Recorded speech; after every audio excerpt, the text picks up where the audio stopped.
I am so glad you convinced me that the family car should be the Defender 110. It is so beautiful inside. It's so comfortable, and it just feels indestructible. Yes, it really is. I've been waiting a long time for the new model to come out. The Defender 110, I'm telling you, it's my favorite car of all times. It's my third one. You know, I have stories of going off-road. The guy managed the group. He was like, what are you doing in this beautiful car? I'm like, I'm going off-road. He's like, are you sure? Because you can use one of ours. And then they look like Mad Max cars. I'm like, no, we're going to do this. And he was shocked. Wow. Well, it's great because the Defender has been reimagined for 21st century adventure, and its unparalleled off-road ability, as well as its robust interior, are invaluable whether you're headed towards uncharted territory or just a weekend of exploration. The Defender 110 tackles challenging surroundings with absolute confidence. The SUV conveys strength outside and in, featuring peerless technology like an intuitive driver display and an award-winning infotainment system. That's my favorite part, to keep you connected no matter where the journey takes you. Adventure is unique to everyone, and so is the Defender. Choose from the two-door Defender 90, the four-door Defender 110, or the larger Defender 130 with the ability to seat up to 8 passengers. You'll find uncompromising performance in all three. So pack up and go even further with the Defender 110. Learn more at LandRoverUSA.com/Defender. This isn't your average business podcast, and he's not your average host. This is the James Altucher Show on the Choose Yourself Network. Today on the James Altucher Show. I want to understand what are the forces that influence me and how I can kind of cleanse myself of the negative ones. I'm influenced by the headlines, my neighbors, my peers, the people I work with, the people I have relationships with. I'm influenced by all these things that are just buffeting me all day long. How do I say, okay, that's their opinions, I'm going to respect them and I might take them, but I have to develop my own? How do I cleanse myself? To me, the interesting question is, why do we feel the need to clear ourselves? So done a couple projects with Google recently where I have a number of neat products and services, but they're really saying we've got great technology. How do we get it out there? So Google needed social media help. Not social media, really designing marketing strategy. What did you do for them? How did it work out?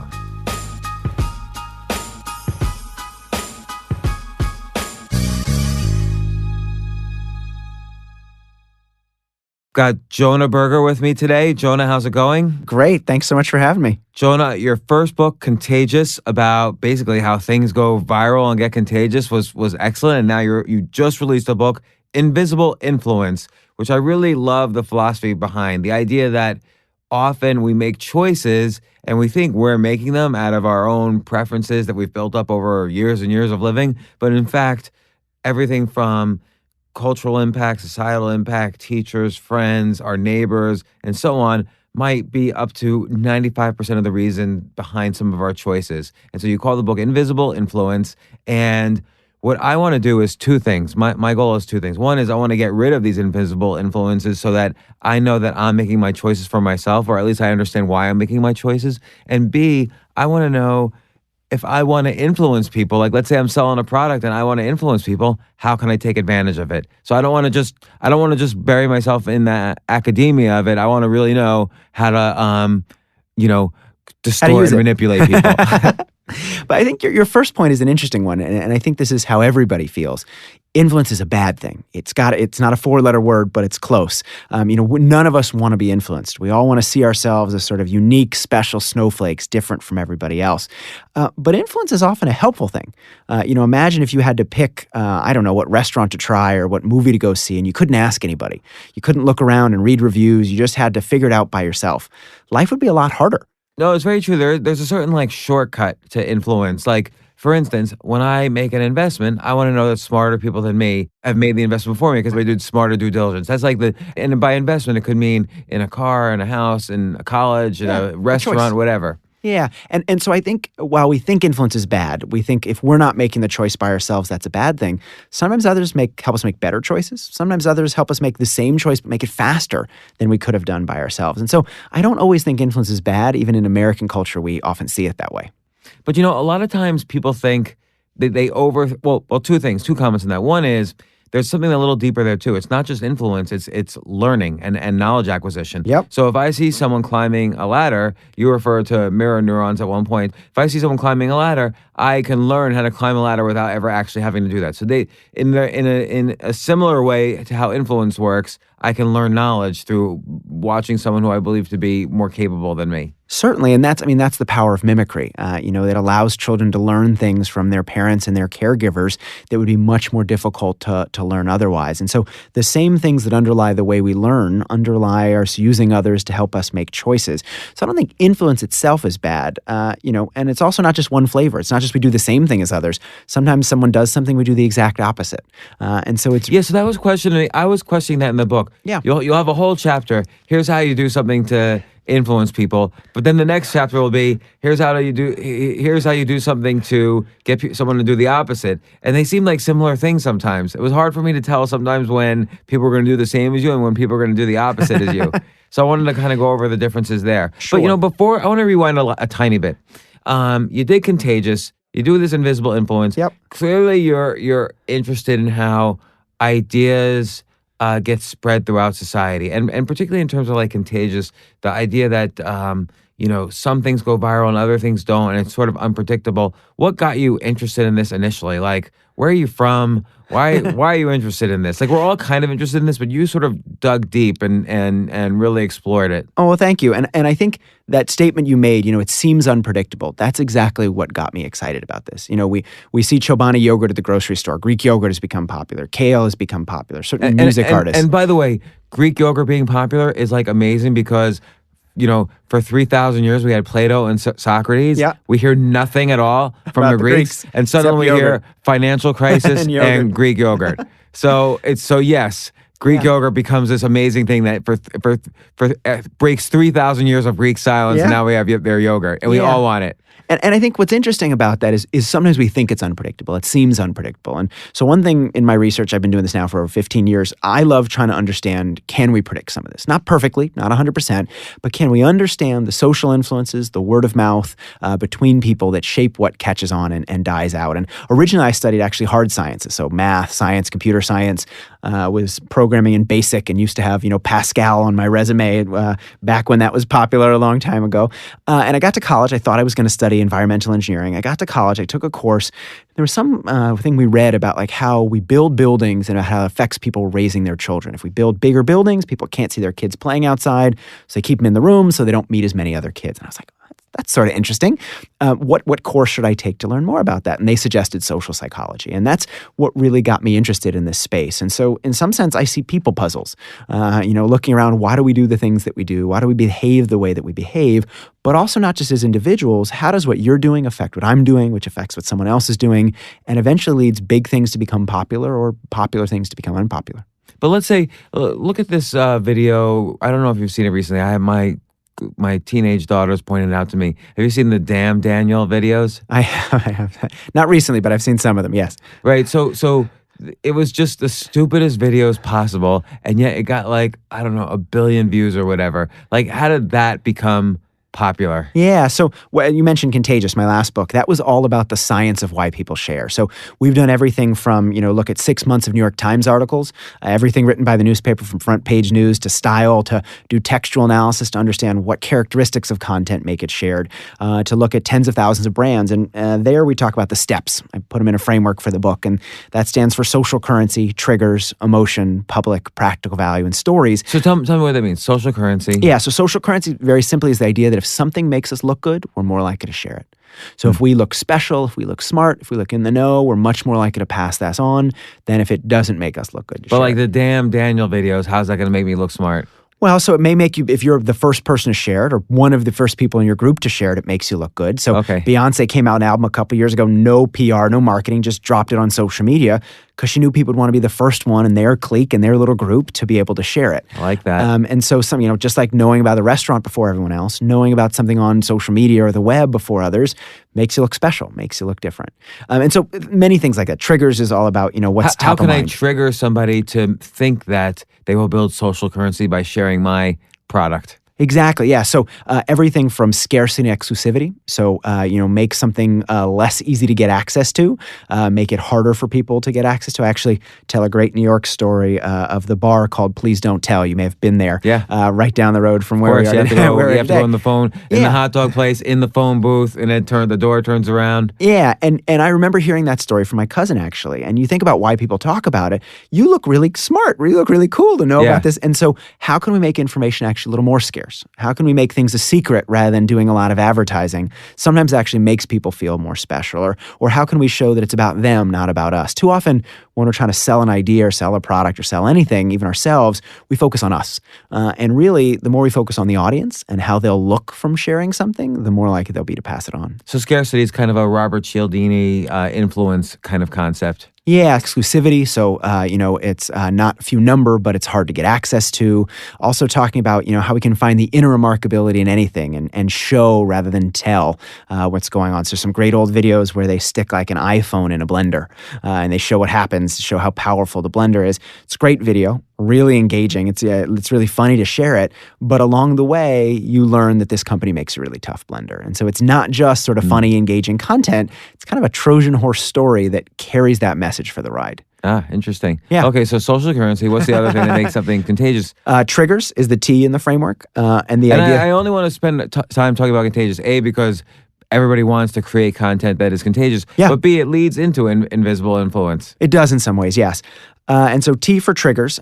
So if I said peanut butter and, for example, you might say peanut butter and jelly, right? Or if I said rum and, you might think of Coke, right? And notice what like happened. Yeah, well, you got them both professor. right. You did great.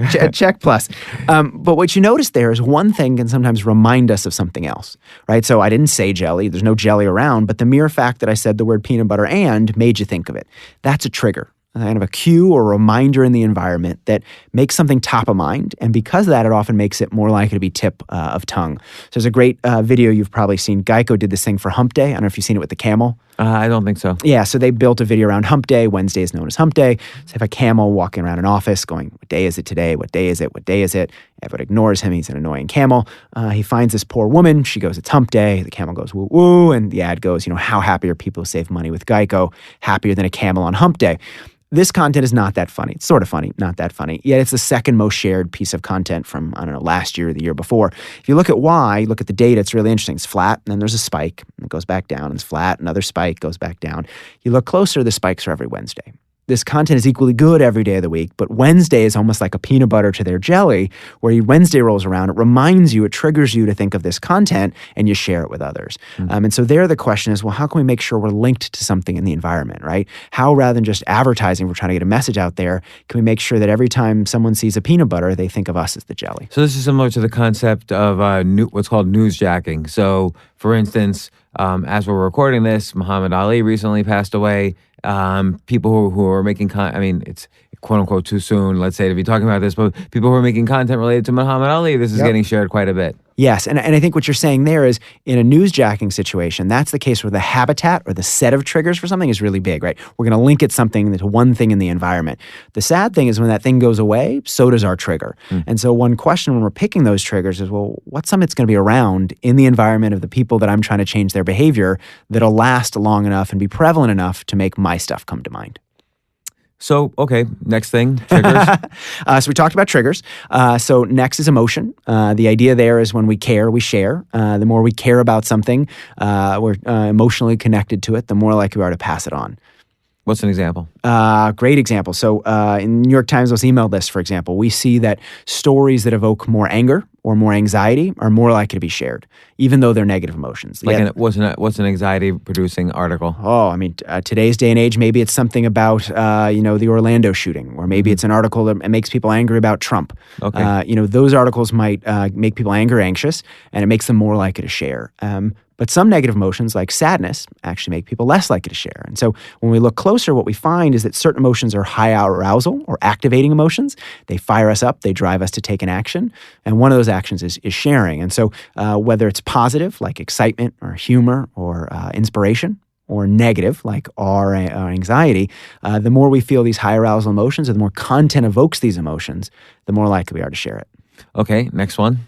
Next is public. I feel like I'm getting a test here now. Next one is public. Very simply there, it's just something's easier to see. It's easier to imitate. So I might see you wearing that nice shirt. I might go out today and buy something similar. But I can't see your socks unless I look really hard. And so because of that, your socks can't influence my behavior. We've all heard the phrase monkey see, monkey do.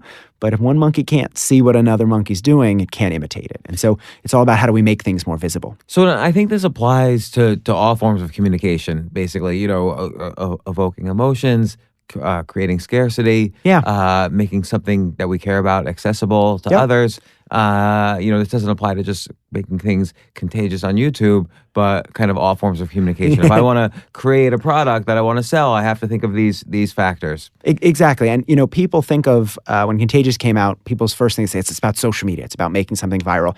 And we have analyzed what makes things viral. But if you look, only about 7 to 10% of word of mouth is actually online. And then most is offline.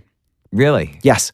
Like most people is offline. Call each other? Or face-to-face. Face-to-face. Face-to-face communication. You have to see this. Yeah, I mean, think about when you're at the office and someone says, "Oh, where are you going for lunch?" and you say, "Blah blah blah." What'd you do this weekend? Oh, this is what I did.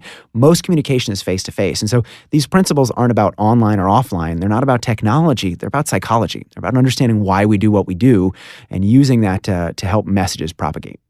And so after Contagious came out, best-selling book, everybody talked about it. Did you find that companies were calling you and hiring you as a consultant to say, "Hey, can you make our next video go viral? We want it to be 100 million views." Yeah, so I have done a little bit of that, but more kind of social media strategy. So what kinds of things should we be posting and not posting, or what's an example? Helped a major consumer electronics company overhaul their social media strategy, analyze everything they were posting, what was working, what was not working, to bake in the steps to their new strategy. So what was an example of something not working, and what did you change to make it working? A great example of they were really all about them rather than the recipient. So they were like, "Look how great we are. Let me tell you how great we are. Let me tell you how great our stuff is." And so we talked about social currency. Well, how can you make the recipient look good? How can you make them feel special that they got this, that they're getting early access to something because they're connected to you on social media that they might not get otherwise? And how did they then change their strategy to make certain influencers kind of their brand ambassadors, I guess you would call it? Yeah, and it's not even influencers per se. It's really thinking about how we can make regular Joes and Janes more likely to talk. So do projects like that, but also things where a company says, "Hey, we've got a new product or service. Help us design our marketing strategy to get it to catch on." So done a couple projects with Google recently where I have a number of neat products and services, but they're really saying, "We've got great technology. How do we get it out there?" So Google needed social media help. Not social media, really designing marketing strategy. And what did you do for them? How did it work out? Well, some of these projects are ongoing, so I can't share all the details. But I've helped major online sports networks get their content shared by 45% more people, so upping their shares. Like, what did you do to get that happen? But similar to what we've been talking about, again, so thinking about, well, how do we use the steps in crafting content? So people love things that signal themselves, for example. Let's think, well, how do we allow each sports fan to have content that they can tap into? Why your team will win it all, why the New Giants will win it all this year, why the Redskins will win it all this year, why the Eagles win it all this year. Rather than focusing on one team and saying this is the team we think is going to win, crafting content that focuses on each unique audience that has their own likes or dislikes, that they'll want to propagate that within that sub-audience or that niche that they might not share if, hey, the Giants are going to win and I'm a Redskins fan, but if we do that for each team, now each team can feel like, or each audience for that team, each supporter group can feel they've got something to share. I love that. It's almost like turning the NFL teams into a horoscope. It is, right? But breaking that content down and thinking about, almost a little bit like narrowcasting rather than broadcasting, right? Thinking about something that really has a high interest value among a smaller set of people. When we think about viral, we often want to think about everybody. But sometimes it's about saying, well, what's a small set of people that are really into this? And I think BuzzFeed actually does a decent job of this sometimes. Well, they'll say, the 6 things left-handed people love. And not everybody shares that, but left-handed people are going to share that because they're going to share it with their left-handed friends. Yeah, that's interesting. Yeah. All right, so invisible, well, okay, I do want to get to invisible influence, but I still want to understand what really triggered all your fascination with this? Like, why didn't you go off, instead of going to get like an academic degree, why didn't you go off and start a company and make viral videos and do all this sort of stuff? Great question. So I wanted to design shoes, actually. I was really into designing sneakers, and I was trying to get an internship with Nike. And I tried, and they didn't take me. And I tried another year, and they didn't take me. And I was doing academic research, and I liked the academic research. And it was just kind of, as I looked at my options, it was what was going well. What was your vision on sneakers? Why did you want to design sneakers? I just think, at least when I was in college, which is not so many years ago, but not today, Nike was a great marketing company. They did a really good job. And I think Phil Knight once says this, Nike's not a shoe company. We're a marketing company that happens to sell shoes. I love that. And I thought they did a really good job of understanding people and really marketing with the customer in mind, not the product in mind, right? So the product is almost an afterthought in a lot of the ways they communicate their message. It's not about the product. It's about the person using it. I liked design. I liked sneakers at the time, and I thought it would be a fun career. So what do you like about? I want to get to what Phil Knight says for a second. I like what he says because it's not about the product; it's about the customer. Yeah. That's true in any relationship. Let's say a boss-employee. Yep. The boss is not going to say, we've got to make this deadline. The boss is going to kind of inspire the employee directly by saying it would be great if you can, come through on this, and we'll there might be promotions in the future, or you'll help a lot of people or whatever. Like, that's a better way to motivate rather than saying you got to make this deadline or I'm firing you. Yeah. People tend to be self-interested. We tend to be interested in things that relate to us. But too often as a speaker, whether it's a boss or a company selling something, we focus on sort of why we're interested in it or the features of the thing rather than the benefits of the thing for the person doing it. So if I'm a boss trying to motivate somebody to stay late after work, don't say, well, stay late after work, I'm going to fire you, or even stay late after work and I'm going to pay you more. Think about what's going to fire this person up. The company needs your help. It's just a different way to frame that same ask, except now the company values your support in reaching this thing. Now it's more about emotion, it's more about caring, it's more about a relationship rather than a transaction, and people are much more excited to engage in those types of things.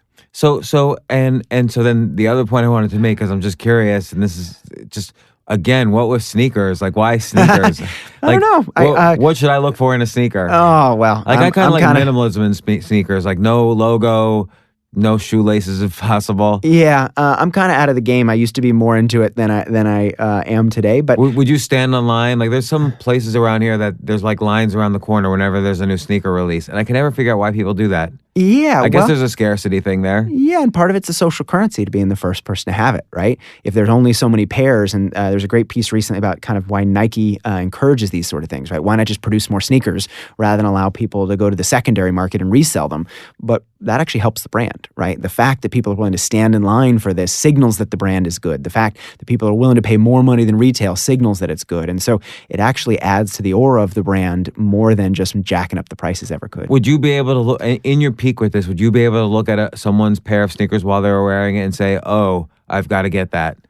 Yeah, potentially, yes. So I actually, my favorite pair of sneakers are the Air Max 95s in their original green color. And at one point in time in my life, I could tell you whether they were originals or they were the re-releases that happened every few years based on what the insert looked like or the bottom of the shoe, because it was subtly different depending on what year it came out. Okay, the truth comes out. That's pretty hardcore on sneakers. So, all right. Invisible influence. Clearly, the sneaker industry influenced you, but let's expand it further. Again, I want to understand what are the forces that influence me and how I can kind of cleanse myself of the negative ones. Like you said, sometimes there's a positive thing. Like, I want to have an expert influence me on what restaurant to go to. But I feel like that's a small percentage of the time, and other percentage of the time on fairly big issues. Like, let's say home ownership, colleges, voting, the political issues of the day. I'm influenced by, the headlines, my neighbors, my peers, the people I work with, the people I have relationships with. I'm influenced by all these things that are just buffeting me all day long. Yeah. How do I say, okay, that's their opinions, I'm going to respect them and I might take them, but I have to develop my own? How do I cleanse myself? I want to be like almost like clear in the Scientology sense, I feel I'm saying, but how do you clear yourself? Yeah. I think to me, it's a great question. To me, the interesting question is, why do we feel the need to clear ourselves? Like, why do we think that is somehow better than being fitting in with the group? And sure, being different sometimes. But well, don't you want to isn't information power? So like even if you do take the decisions by your influencers, even if you follow the influence, don't you want to know what are the components of your decision, or you don't care? I think it's good to be aware. I mean, so the main reason I wrote this book, first of all, is if we're not aware of influences, we can't. There's no way we can combat them. There's no way we can choose them. So, there's something simple I talk about, and you asked about how we influence others also. Great technique I talk about in the book called mimicry, behavioral mimicry. The idea very simply is that when you mimic others, that tends to create liking, trust, and facilitate social interaction. So if we're in a negotiation or you're a boss and I'm an employee, if I subtly mimic your mannerisms, your posture, the way you say things, you'll like me more and it'll facilitate interaction. So I've heard that and I've tried that before. It's very hard, right? I think it's hard in general to keep remembering to do that. It's almost has a kind of conversation depletion. So while I'm focused on mimicking you, I might not be as focused on the conversation. So it's a little hard. The other thing is, do people ever notice when another person's mimicking them? So first of all, actually, non-consciously, we do this already.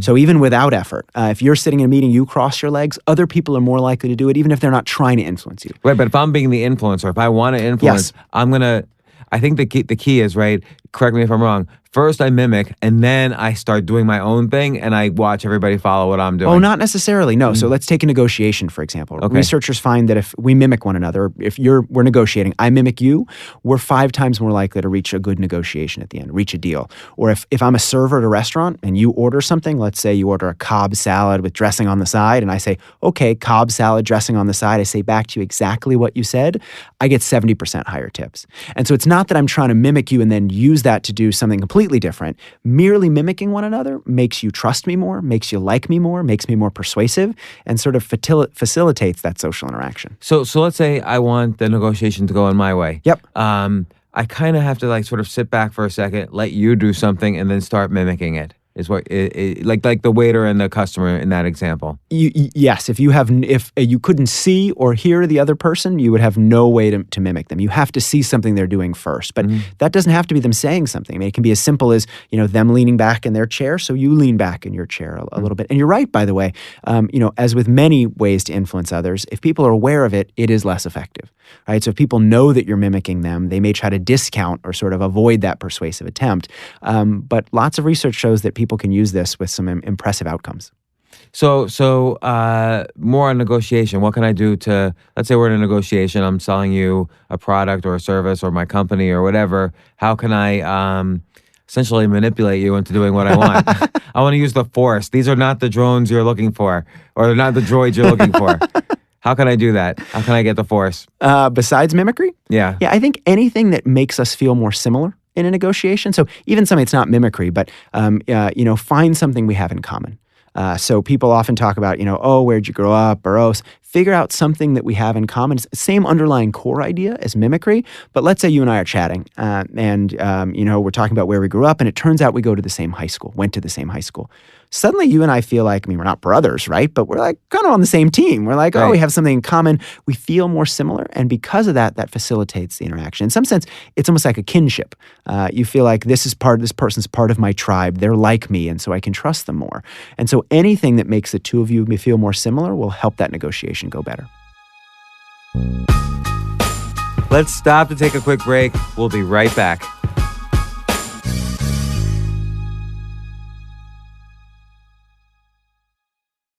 Let's say I'm going into a job interview or a date or a negotiation. What's something I can do in advance to get myself ready for, finding those common tribes that we belong to? I guess I can Google, I can search, I can, do all these things that are available on the internet. Find out a little bit of background information. That certainly helps. I mean, we were doing this interview, and I said, and this is a funny story, I'll tell it actually. So I have my jacket on today, not because I enjoy wearing a jacket, because I came from something where one wears a jacket too. But you saw a lot of photos of me wearing jackets. And, I was like, I actually have no idea what this guy looks like, so I should look him up, because I actually don't want to be wearing the jacket. It's a little hot.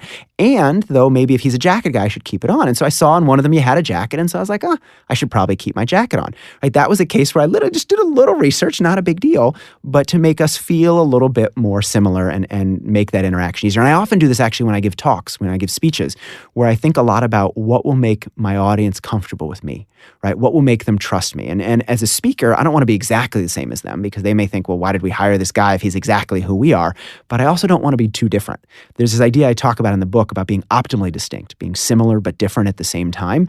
And so I think a lot about how can I be similar enough that they feel like I'm safe, that I'm within that realm of possibility, but different enough that they say, oh, he's innovative. He's a little bit different than we are already. So, and I think that combination is really important. So it reminds me of two things. One is Maria Konnikova, who's been on my podcast recently. She wrote a book called The Confidence Game. Yes. And a lot of the basic ideas of being a con man are similar to ideas of, let's say, just to use the basic book, Dale Carnegie's, how to, win friends and influence people. Yeah. So, these are kind of like the extremes of influence in some sense, but they're actually very similar, and really the differentiator is intent. So, depending on your intent and how you want to use influence, you're either a con man or you're winning a friend. Yeah, but I think is interesting, and some of the book Invisible Influence is about persuasion, but some of it's about things that are not persuasive at all. So let's think about when we're at the gym, for example. If there's someone running on the treadmill next to us, we work out harder than we would if there wasn't someone running there. Now, is that person trying to persuade us? Not at all. They could care less that we're at the gym. Yet the mere fact that they're there's a social presence, makes us work out harder. So particularly, I notice if I'm at the gym on the treadmill and there's a woman next to me, I don't know what it is, I have to go faster than that person. And I never win. They're always faster than me, but I'm like trying really hard. But that's just me being screwed up a little bit. But what's the actual reason that happens? Yeah, it's called social facilitation. And so it's not only people that do this, animals do this too. So in general, when people or animals are not by themselves, they're either doing something with others or others are watching them, it can facilitate action. It can facilitate a dominant response. And so as long as the thing we're doing is something we've done before, we're pretty good at, like running on a treadmill or like doing simple math problems, let's say, having others around can make us do it faster. When early research, for example, looked at cyclists and looked at cyclists that were going around a track. And they looked at when those cyclists biked alone versus when they biked with someone else. And they found when people biked with someone else, they biked about 20 to 30 seconds a mile faster, merely because someone else was there. So, and I like to turn all of these into strategies that I can use or the person listening to this can use. So if I go to the gym and I want to work out as hard as possible, should I basically go on the treadmill next to somebody who looks healthy and turn it on and I'm off to the races? I think the first thing I would say is never exercise alone. So, if you're sitting there going, I could do push-ups at home or I could do them at the gym, go to the gym. Going to the gym will help you do more push-ups than you would have done at home merely because there are other people there. Ugh, God damn it, I've been doing push-ups at home. Now I'm going to have to actually socialize with people. Or, pick a time when you think more people are going to be around when you go running. And as you said, right, when I'm at the gym, don't work out in a room alone, work out in a room when there are other people. And it's not just running, it's any sort of exercise.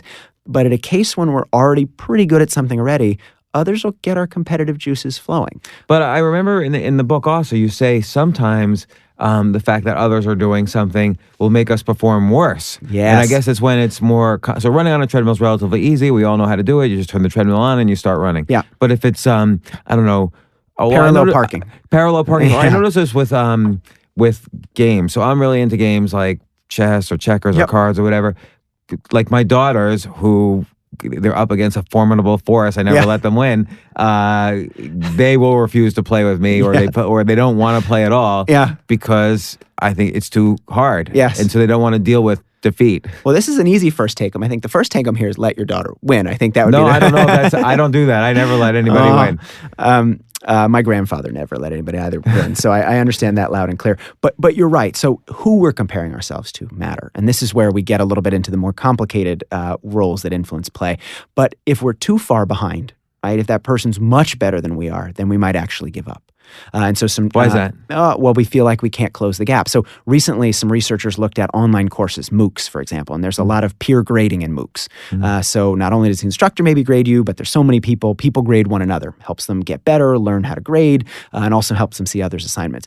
People exposed to peak performers, somebody who's, let's say, not very good at whatever it is, exposed to someone who wrote a really good essay, they're actually more likely to drop out of the course. Because part of what they do is they see, wow, this is what other people are doing? That person's so much better than me. There's no way I'm going to close the gap. So again, a strategy here that I would want to do is seek out like what I would recommend is seek out the peak performers, knowing that your competitors are likely to drop out for this kind of social psychology reason, and you'll have more attention put on you by the peak performer. I'd say pick someone that's slightly ahead of you. When we're trying to pick a social comparison, pick someone who's better than you, but just by a little bit. So we did a big analysis of NBA basketball games, looking at thousands of NBA basketball games and looking at the score at halftime and the score at the end of the game. And what we found is, not surprisingly, winning teams at halftime, you're up at halftime, you're more likely to win. The more points you are ahead at halftime, the more likely you are to win. But there was one place that being behind was actually good, and that was being behind by just 1 point. And so teams that... Oh, sorry. Go ahead. Teams that were behind by 1 point were actually more likely to win than teams that were ahead by 1 point. Now, teams down by 20 points weren't, but teams down by just one, they're so close they can almost taste it. And so they come out of the locker room fired up, they work harder. So that's, in your words, pick someone who's just a little better than you, not someone who's so far better than you, because if they're so far better, you feel like there's no way you can close that gap. So, and I'm just curious, have you studied gambling in this, so that are the odds skewed against the team that's 1 point behind at halftime? You can bet throughout the game. Yes. So do the odds get skewed against the team that's 1 point behind at halftime? As far as I can tell, this has not been incorporated in gambling. So one of your listeners, I just made you a whole bunch of money. Right. Send me We're a going check. to Las Vegas Buy me dinner sometime if I end up being right. But if you look in general, some of these behavioral biases have just not been taken into account when you think about sort of betting lines, when you think about financial markets, when you think about things that are run in a traditionally economic way. People often don't understand the subtle biases that shape our behavior, and they don't incorporate them in the odds. Well, another thing that this reminds me of, and you don't mention it in the book, but it's a kind of a common phenomenon throughout history, is that oftentimes many inventions are discovered simultaneously at different parts of the world by people who have no communication with each other, completely differently. And it's what Stephen Johnson calls the adjacent possible in all his books on the history of ideas. Okay. And so it reminds me of that, where what you're looking for is to become the adjacent. So like a great example is Isaac Newton and Leibniz both coming up with calculus. Okay. Well, all the foundations of calculus were there 10 years earlier. So Yep. it was natural that two people could potentially invent it at the same time, because it was the adjacent possible to what was already there in mathematics. Yeah. And so what you're looking for is to become the adjacent possible to what is the social or societal norm, but be just a little bit different, a little bit better, and that's how you'll kind of maximize influence in the community you're trying to influence. Certainly, and I'd never heard speak that their term. language, but have be your own different. unique vision on it. Yeah, and I love that term, the adjacent possible, and I'm actually going to tweak it slightly. Some research we've done shows the adjacent is popular. So if you look at what's going to become popular next, it actually tends to be things that are similar but different for what's been popular already. So if you look at baby names, for example, let's say Jacob is a really popular name this year.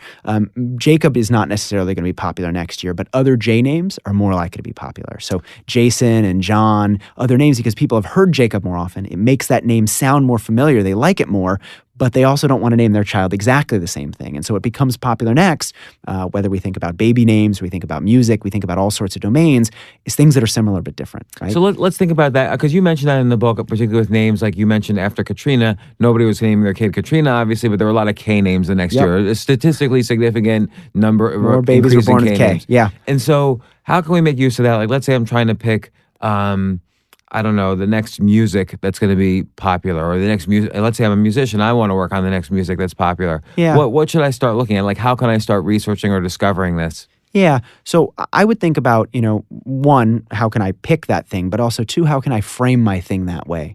So if I'm launching a company or I'm launching a business, how can I make it seem similar but different at the same time? It's not just the product itself, it's how we frame that product. So an example with the product itself, Chobani's done a great job of this. They weren't Greek yogurt, right? They did a great job of making it seem similar but different. TiVo did the same thing. The digital video recorder seems like a video recorder, but it's digital, a little bit different. And so when we're thinking about how to frame our ideas, frame them as similar but different. When we're trying to pick new ideas or things to design, think about, well, what's out there already, and how could we be a little different? And sometimes we see this happen in bad ways. So 50 Shades of Grey becomes popular, or what was that vampire movie called? The vampire movies, Twilight. And so everybody comes out now with vampire books. The next version of the books are all vampire books. But in thinking about it, we can't be exactly the same as what's been including, by the way, already. 50 Shades of Grey was originally Twilight fan fiction. Yeah, but moving it a little bit forward, right? Thinking about what is similar enough to be comfortable and familiar, but different enough to move things forward and be different from what's come before. Okay, so more on influence. What's another factor? Yeah, so we talked a little bit about the power of peers to motivate us. To motivate us, but also you mentioned in the book, sometimes peers can unmotivate us because we don't want to be like everyone else. So where's the line where peers are motivating us as opposed to not motivating us? Yeah. I'll give you an example, by the way. So like 20 years ago, I was working on a project with a company called SRC, and what they would do, companies would come to them with, like, let's say a ski jacket and say, make this ski jacket popular. And they would give they would go to basically Harlem and give the ski jacket to, and hip hop culture was exploding at that time. They would give the ski jacket to everyone in Harlem, like for free, and not everyone, but like a lot of kids. And then the ski jacket would get more popular among kids in like Middle America. Because then rappers would start wearing it and so on. So is that something similar where I'm looking for a peer group somehow to influence me to do something? Yeah, so I think, and you're very right to think about applications here. There's two things to be aware of in peers to avoid, and two things to choose based on. So to avoid, for example, someone, as we talked about, much better than us, too far better than us, we're going to get demotivated. But also if the task is really complicated. So if we're, as we talked about, parallel parking or multitasking, for example, at the office. People love open floor plans for the office, particularly when we're doing complicated things, though. Others actually make it more difficult for us to do those things. The stress and arousal that can increase performance in some cases. When we're talking about a domain that we're actually not good at already, they can decrease performance. And so you want to do things alone when they're complicated things or things you're not very good at already. On the positive side, though, when we're trying to use peers to help us, pick domains where that person is just a little bit ahead of us, and the task that we're thinking about is something simple or easy to do. Those are cases where peers help rather than hurt. Like what? Oh, help rather than hurt? Yeah. So like we talked about running, for example. That's something where we all know how to run. We may not be fastest runner in the world, but that's an easy thing that we're good at already. Doing simple multiplication problems, tying our own shoelaces. Those are all things, tying our own shoelaces compared to tying a bow tie. Our shoelaces are something we're good at. Others would help us do it faster. Tying a bow tie, we're not so good at. Others would make us do it worse or slower than we would otherwise. So I would think in many cases, I want to get better at something. I want to just get the best in the world to teach me how to get better at something. And you're saying, but if the best in the world isn't there to train me, find someone who's slightly better and just try to keep up with them, and that will do almost as good a job. Or it would be interesting to see actually if the comparison of how much better I get going with somebody adjacently popular as opposed to the best in the world, if I'm motivated to get better. Yeah, but I think the question is not just learning, as we've talked about already. And learning is very powerful, by the way. If you can learn from the best in the world at anything, there's no reason not to. But that can also be demotivating. They're the best in the world. I'm just me. If I saw the best in the world, I'd be like, there's no way I'm going to be that good at this thing. And so I might actually give up. And so I think picking what I'll call proximal peers, or peers that are nearby, is a much safer way to ensure that we get motivated rather than demotivated. And you had a fascinating story in the book, which I did not know about. Basically, both Snooki and The Situation from the Jersey Shore were paid by, I forget if you said Armani. What was the brand that paid them to not wear their clothes? So, two stories. They're actually separate brands. But Snooki gets a free handbag in the mail. That makes sense. Product placement. Maybe they're hoping she wears it. She gets a free Gucci bag in the mail, but it's not from Gucci. It's from one of their competitors. That's funny. And Mike the Situation Sorrentino of the AB fame, whatever, from Jersey Shore, Abercrombie & Fitch sends him a letter saying, hey, we're willing to pay you money. Again, you'd think that to wear their clothes. Their Abercrombie is offering to pay him not to wear their clothes. And was it significant money? Like, do you know how much money was? I don't remember off the top of my head. It wasn't nothing. But the idea very simply there is we don't just do things for what they do. We also care what they may mean, what they signal about us to others. And so in this case, Abercrombie's saying, well, if Mike the Situation's wearing this stuff, it might bring along a whole set of consumers that our target consumer might not want to be associated with. And the fact that they're doing this might actually lead those target consumers to avoid the brand. And so often I think, we think a lot about what a product does, what its functional value. Clothes keep us warm, a car gets us from A to B. But also, what do those things signal about us? What do they communicate about our social groups or who we are? And how does that meaning affect whether we adopt something or abandon it? This often happens with music, for example. An indie band becomes popular. Everybody starts saying who liked it earlier, oh, I like their older stuff. Part of what they're trying to do is signal, well, I was there first, right? I'm not like all these, Johnny come latelys. I was the first person to listen to this band. But once it's popular, it's no longer a good signal of identity. So they abandon it and move on to something else. I thought that was a fascinating chapter where you talked about basically how bands could become popular. And you basically say Britney Spears, it was almost, Not that it was quite random, because obviously she's had a career into her entire life to build up to where she was, whether you like her or not, Yes. as you point out. But to some extent, there was not that much difference between, let's say, someone like Britney Spears who succeeded versus someone who failed. It just depends on who the first people were who started getting the word out and how quickly it spread from those people. And a lot of factors happen to make someone popular. And if I want to, let's say I'm a writer and I want my books to be popular, what are some steps I can take to make sure I'm one of the lucky ones? Yeah. So first of all, if I was trying to get something to catch on, I think the steps from Contagious, you mentioned steps, but with one P, I'd say steps with two Ps. Think about those steps, right? How we can make those early readers feel special, smart, and in the know. How we can tell emotion-inducing stories so people are encouraged to share them. How we can, when we came out with Contagious, we built a cover that was actually very bright. We wanted to make sure it was easier to see, easier to imitate. And so really applying those principles to both the writing and the packaging makes it more likely to be shared. And is that true? Like, do you know that? Like, for instance, on this cover, you were mentioning earlier, it's you've got this what do you call it? Like a 3D lenticular, effect going. actually. Yeah. So we were talking about this before the show started. The cover for Invisible Influence, this is a reason to pick up the physical book, not just look at it online, is actually an animated cover. So depending on the angle you look at it, it shows one thing or another. And we did that particularly because we wanted to show that influence is often invisible. You may not see it at first glance. You have to look underneath to be able to see it. So it's one of these things. It's called a lenticular. You may remember this from your childhood. For me, it was a little ruler that had penguins on it, and depending on the angle you looked at, they were either looking right or left. The cover, you either see invisible influence or you see, I think it says, everyone's reading it, which is sort of the hidden message underneath, and you have to look at it from the right angle to see the hidden message. And so this also makes you stand out a little bit. It's like you're similar to other books in the bookstore, but you're a little different. And I think, a cover, authors spend a lot of time on covers. I'm no different than that. But I think part of what you want to think of is, well, what's a cover that carries my message? How can the cover be my soundbite? How can it be my Trojan horse?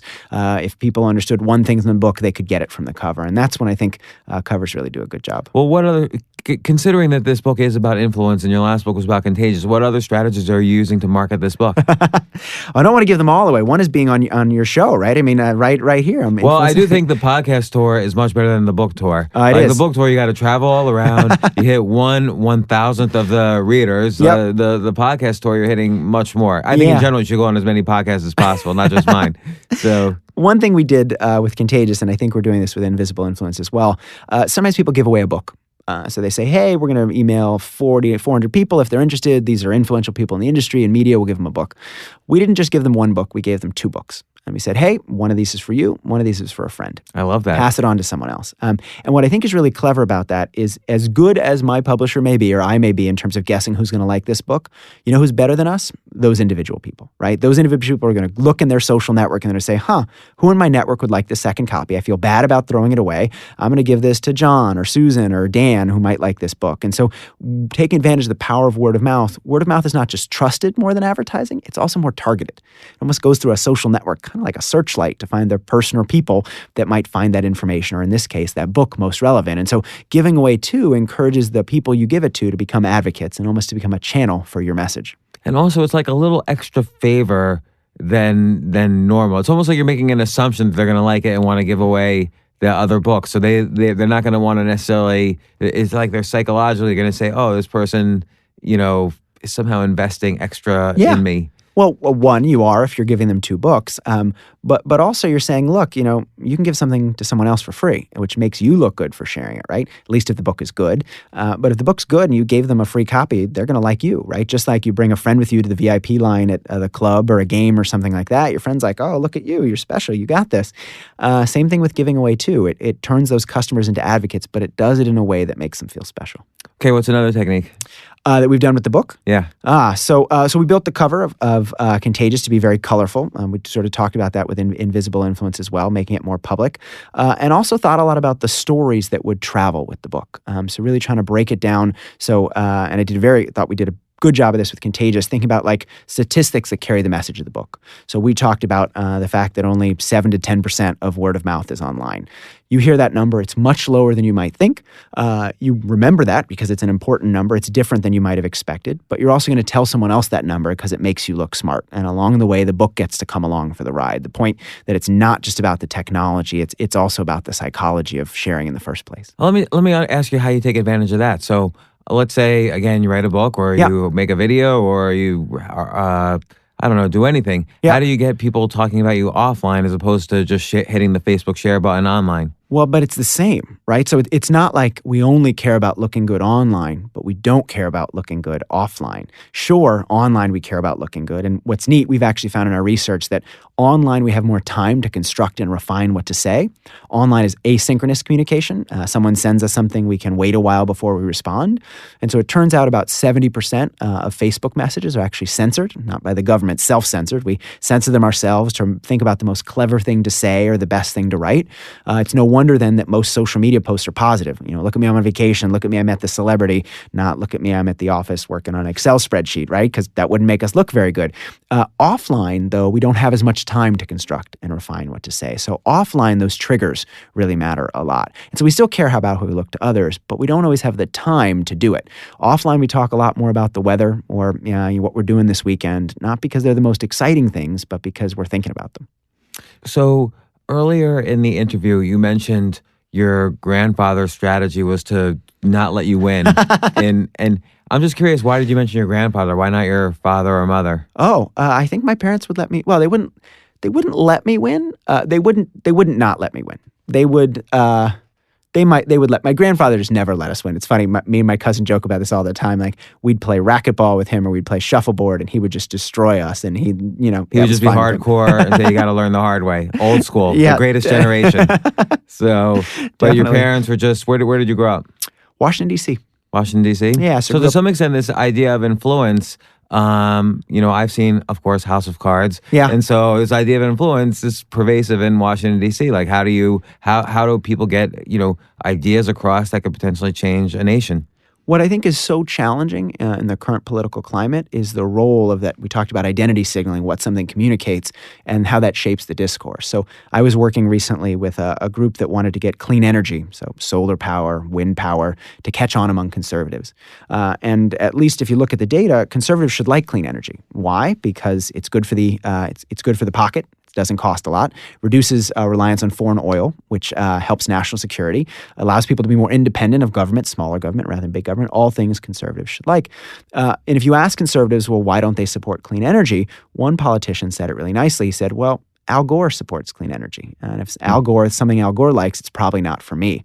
And I think the challenge there is both Republicans and Democrats as well really see these things as not just issues that have answers to them, but as signals of identity. Is this a one-party signal or is this the opposite party signal? Does this suggest I'm a conservative or suggest I'm a liberal? And a colleague of mine did some very nice research looking at this, looking at the role that politics have, whether it's parties or policies that drive decisions.